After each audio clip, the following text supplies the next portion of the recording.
Hello दोस्तों, आप सभी का एग्जाम बुक अकेडमी स्वागत है। आज हम एसएससी एमटीएस 2021 के लिए जीके का प्रैक्टिस सेट सॉल्व करने वाले हैं और यह प्रैक्टिस सेट 4 रहेगा। इस प्रैक्टिस सेट में हम जो भी प्रश्न देखेंगे वह एसएससी एमटीएस एग्जाम के लिए बहुत ही महत्वपूर्ण है। तो हम स्टार्ट करते हैं पहले प्रश्न से। पहला प्रश्न क्या कह रहा है कि साइलेंट वैली कहाँ स्थित है। हमें बताना कि साइलेंट वैली कहाँ स्थित है। तो साइलेंट वैली केरल राज्य में स्थित है। कहाँ पर? तो केरल राज्य में। तुम्हारा ऑप्शन नंबर जो सी है इस प्रश्न का करेक्ट आंसर है। अब देखते अगले प्रश्न पे। प्रश्न 2 क्या कह रहा है कि खानवा के युद्ध में बाबर द्वारा पराजित किया जाने वाला राजपूत राजा कौन था। हमें बताना कि खानवा के युद्ध में बाबर द्वारा पराजित किया जाने वाला राजपूत राजा कौन था। तो खानवा का युद्ध जो हुआ था यह राणा सांगा एवं बाबर के बीच हुआ था। खानवा का युद्ध राणा सांगा एवं बाबर के बीच हुआ था। और इसमें जीता था कौन? इसमें जीत किसकी हुई थी? तो इसमें बाबर जीता था। कौन जीता था? तो इसमें बाबर जीता था। और यह युद्ध कब हुआ था? यह युद्ध 1527 में हुआ था। कब हुआ था? तो 1527 में हुआ था। तो खानवा का युद्ध में बाबर द्वारा किसे पराजित किया गया था? तो राणा सांगा को। राणा सांगा को। तुम्हारा ऑप्शन नंबर जो बी है इस प्रश्न का करेक्ट आंसर है। अब देखते अगले प्रश्न पे।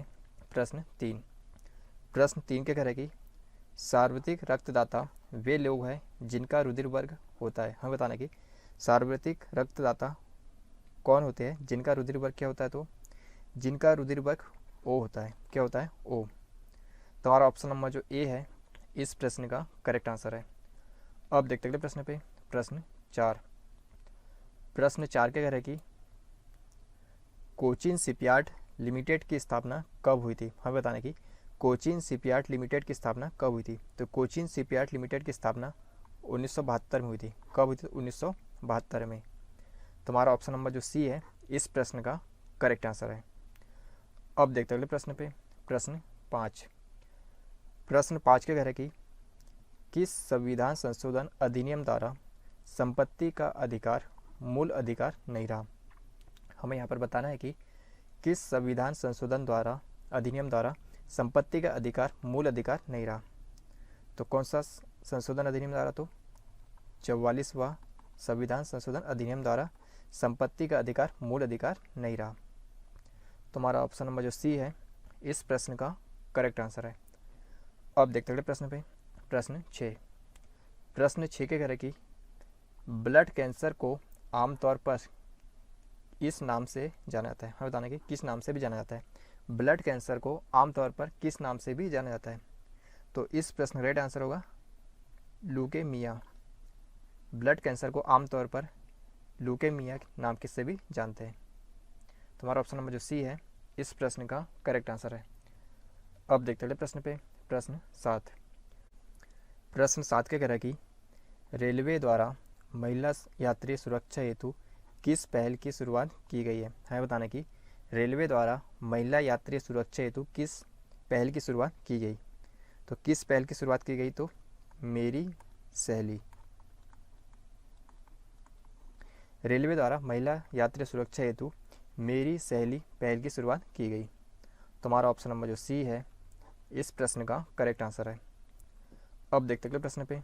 प्रश्न 8 क्या कह रहा है कि भारत में प्रथम जैव मंडल रिजर्व की स्थापना कहाँ हुई थी। हमें बताना कि भारत में प्रथम जैव मंडल रिजर्व की स्थापना कहाँ हुई थी। तो भारत में प्रथम जैव मंडल रिजर्व की स्थापना नीलगिरी में हुई थी। कहाँ पर? तो नीलगिरी में। तुम्हारा ऑप्शन नंबर सी है इस प्रश्न का करेक्ट आंसर है। अब देखते अगले प्रश्न पे। प्रश्न 9 क्या कह रहा है कि अकबरनामा किसने लिखा था। हमें बताना कि अकबरनामा किसने लिखा था। तो अकबरनामा अबुल फजल ने लिखा था। अकबरनामा अबुल फजल ने लिखा था। तुम्हारा ऑप्शन नंबर जो ए है इस प्रश्न का करेक्ट आंसर है। अब देखते हैं प्रश्न पे। प्रश्न 10 क्या कह रहा है कि निम्नलिखित में से वह ग्रंथि कौन सी है जो शरीर का ताप स्थायी रखती है। हमें बताना कि इनमें से वह ग्रंथि कौन सी है जो शरीर का ताप स्थायी रखती है। तो इस प्रश्न राइट आंसर होगा थैलेमस ग्रंथि। तुम्हारा ऑप्शन नंबर जो सी है इस प्रश्न का करेक्ट आंसर है। अब देखते अगले प्रश्न पे, प्रश्न 11। प्रश्न 11 क्या कह रहा है कि नाथुला दर्रा किस राज्य में स्थित है। हमें बताना कि नाथुला दर्रा किस राज्य में स्थित है। तो नाथुला दर्रा सिक्किम राज्य में स्थित है। किस राज्य में? तो सिक्किम राज्य में। तुम्हारा ऑप्शन नंबर जो सी है इस प्रश्न का करेक्ट आंसर है। अब देखते अगले प्रश्न पे, प्रश्न 12। प्रश्न 12 क्या कह रहा है कि संविधान का कौन सा भाग राज्य नीति के निर्देशक सिद्धांतों से संबंधित है। हमें बताना कि संविधान का कौन सा भाग राज्य नीति के निर्देशक सिद्धांतों से संबंधित है। तो कौन सा भाग संबंधित है? तो भाग 4। संविधान का भाग 4 जो है यह राज्य नीति के निर्देशक सिद्धांतों से संबंधित है। और इसमें अनुच्छेद की अगर हम बात करते हैं तो इसमें जो अनुच्छेद है 36 से 51 तक है। कहाँ से कहाँ तक? तो 36 से 51 तक। अब बात करते हैं भाग 1 की। तो भाग 1 जो है यह जो है संघ एवं उसका राज्य क्षेत्र। भाग 1 में क्या है? तो संघ एवं उसका राज्य क्षेत्र का वर्णन है। और इसमें अनुच्छेद की अगर बात करते हैं तो इसमें अनुच्छेद है 1 से 4 तक।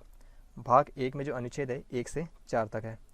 भाग 2 की बात करते हैं तो भाग 2 जो है यह नागरिकता से संबंधित है। किससे? तो नागरिकता से। भाग 2 नागरिकता से संबंधित है और इसमें अनुच्छेद जो है वह 5 से 11 तक है। अनुच्छेद कहाँ से कहाँ तक? तो 5 से 11 तक। अब बात करते हैं भाग 3 की। भाग जो 3 है यह मौलिक अधिकार से संबंधित है। भाग 3 मौलिक अधिकार से संबंधित है और इसमें जो अनुच्छेद है यह है 12 से 35 तक। अनुच्छेद कहाँ से कहाँ तक? तो 12 से 35 तक। तो भाग 1 जो है यह संघ एवं उसका राज्य क्षेत्र से संबंधित है। इसमें अनुच्छेद 1 से 4 तक है। भाग 2 में नागरिकता से संबंधित है। इसमें अनुच्छेद 5 से 11 तक है। भाग 3 की अगर बात करें यह मौलिक अधिकार से संबंधित है। इसमें जो अनुच्छेद है यह 12 से 35 तक है। और भाग 4 की अगर बात करते हैं तो यह इसमें यह जो है राज्य नीति के निर्देशक सिद्धांतों से संबंधित है और इसमें जो अनुच्छेद है 36 से 51 तक है। हमारा प्रश्न क्या है कि संविधान का कौन सा भाग राज्य नीति के निर्देशक सिद्धांतों से संबंधित है। तो कौन सा भाग? तो भाग 4। तुम्हारा ऑप्शन नंबर जो डी है इस प्रश्न का करेक्ट आंसर है। अब देखते हैं प्रश्न पे, प्रश्न 13। प्रश्न 13 क्या कह रहा है कि कंप्यूटर में डाटा किस रूप में संग्रहित होता है। हमें बताना कि कंप्यूटर में डाटा किस रूप में संग्रहित होता है। तो किस रूप में संग्रहित होता है? तो बाइनरी रूप में। कंप्यूटर में डाटा बाइनरी रूप में संग्रहित होता है। तुम्हारा ऑप्शन नंबर जो ए है इस प्रश्न का करेक्ट आंसर है। अब देखते अगले प्रश्न पे, प्रश्न 14। प्रश्न 14 क्या कह रहा है कि किस राज्य में भारत की पहली सी प्लेन सेवा शुरू हुई। हमें बताना कि किस राज्य में भारत की पहली सी प्लेन सेवा शुरू हुई है। तो किस राज्य में शुरू हुई है? तो गुजरात राज्य में। गुजरात राज्य में भारत की पहली सी प्लेन सेवा शुरू हुई है। तुम्हारा ऑप्शन नंबर जो ए है इस प्रश्न का करेक्ट आंसर है। अब देखते अगले प्रश्न पे, प्रश्न 15। भारतीय अर्थव्यवस्था कैसी है। हमें बताना कि जो भारतीय अर्थव्यवस्था कैसी है। तो भारत की अर्थव्यवस्था कैसी है? तो मिश्रित अर्थव्यवस्था। भारतीय अर्थव्यवस्था मिश्रित अर्थव्यवस्था है। तुम्हारा ऑप्शन नंबर जो ए है इस प्रश्न का करेक्ट आंसर है। अब देखते अगले प्रश्न पे, प्रश्न 16। झूम कृषि किससे संबंधित है। झूम कृषि किससे संबंधित है? तो झूम कृषि एक प्रकार की स्थानांतरण कृषि है। किस प्रकार कृषि है? तो स्थानांतरण कृषि। तुम्हारा ऑप्शन नंबर जो ए है इस प्रश्न का करेक्ट आंसर है। अब देखते अगले प्रश्न पे, प्रश्न 17।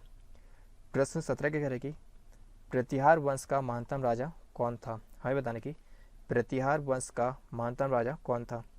तो प्रतिहार वंश का महानतम राजा भोज, जिसे मीर भोज कहा जाता है। तो प्रतिहार वंश का महानतम राजा मीर भोज था। तुम्हारा ऑप्शन नंबर जो ए है इस प्रश्न का करेक्ट आंसर है। अब देखते अगले प्रश्न पे, प्रश्न 18। प्रश्न 18 क्या कह रहे हैं कि निम्नलिखित में से किस हार्मोन को आपातकालिक हार्मोन कहते हैं। हमें बताना है कि निम्नलिखित में से किस हार्मोन को आपातकालिक हार्मोन कहते हैं। तो किस हार्मोन को आपातकालिक हार्मोन कहते हैं, तो एड्रेनलिन। एड्रेनलिन जो हार्मोन है इसे आपातकालिक हार्मोन कहते हैं। तो ऑप्शन नंबर जो डी है इस प्रश्न का करेक्ट आंसर है। अब देखते अगले प्रश्न पे, प्रश्न 19। प्रश्न 19 का कह रहे कि बेम्बानट झील किस राज्य में स्थित है। हमें बताने की बेम्बानट झील किस राज्य में स्थित है। तो किस राज्य में स्थित है, तो केरल। बेम्बानट झील केरल राज्य में स्थित है। तो हमारा ऑप्शन नंबर जो ए है इस प्रश्न का करेक्ट आंसर है। अब देखते अगले प्रश्न पे, प्रश्न 20। प्रश्न 20 के कह रहे कि भारत का राष्ट्रपति किसका एक अभिन्न अंग है। हमें बताने की भारत का राष्ट्रपति किसका एक अभिन्न अंग है।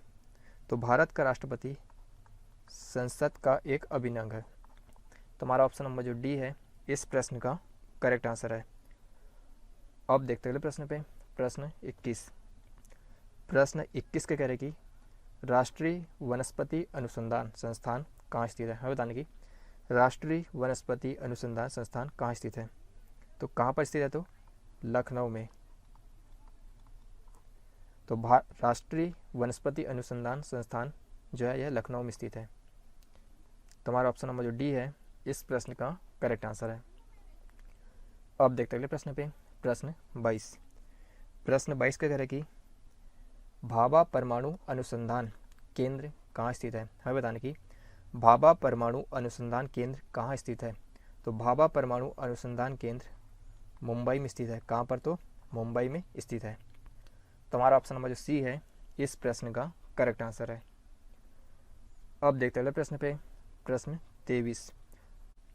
प्रश्न 23 के कह रहे कि कौन सबसे पहले तोमर राजपूतों के काल में राजधानी बनी। हमें बताने की कौन सबसे पहले तोमर राजपूतों के काल में राजधानी बनी। तो कौन बनी, तो दिल्ली। दिल्ली सबसे पहले तोमर राजपूतों के काल में राजधानी बनी थी। तो हमारा ऑप्शन नंबर जो बी है इस प्रश्न का करेक्ट आंसर है। अब देखते हैं प्रश्न पे, प्रश्न 24। प्रश्न 24 के कह रहे कि ट्रैकोमा बीमारी निम्नलिखित में से किस अंग से संबंधित है। हमें बताने की ट्रैकोमा बीमारी निम्नलिखित में से किस अंग से संबंधित है। तो ट्रैकोमा बीमारी आँख से संबंधित है। किससे, तो आँख से।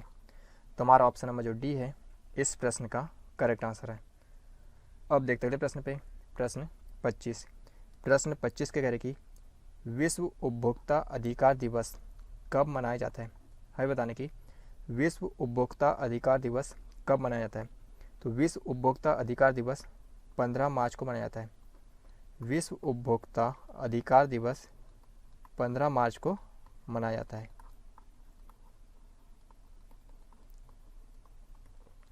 अब बात करते हैं 4 जनवरी। तो 4 जनवरी को लुईस ब्रेल दिवस मनाया जाता है। 4 जनवरी को लुईस ब्रेल दिवस मनाया जाता है। उसके बाद हम बात करते हैं 13 फरवरी। तो 13 फरवरी को विश्व रेडियो दिवस 13 फरवरी को विश्व रेडियो दिवस मनाया जाता है। उसके बाद हम बात करते हैं 18 अप्रैल। तो 18 अप्रैल को विश्व विरासत दिवस मनाया जाता है। 18 अप्रैल को विश्व विरासत दिवस मनाया जाता है। तो 4 जनवरी को लुईस ब्रेल दिवस, 13 फरवरी को विश्व रेडियो दिवस, 18 अप्रैल को विश्व विरासत दिवस और 15 मार्च को विश्व उपभोक्ता अधिकार दिवस मनाया जाता है। तो हमारा प्रश्न क्या है कि विश्व उपभोक्ता अधिकार दिवस कब मनाया जाता है। तो कब मनाया जाता है, 15 मार्च को। तो हमारा ऑप्शन नंबर जो डी है इस प्रश्न का करेक्ट आंसर है। तो यह था हमारा एसएससी जीडी एमटीएस एग्जाम के लिए जीके का प्रैक्टिस सेट 4। यदि यह वीडियो आपको पसंद आए तो इस चैनल को सब्सक्राइब करें।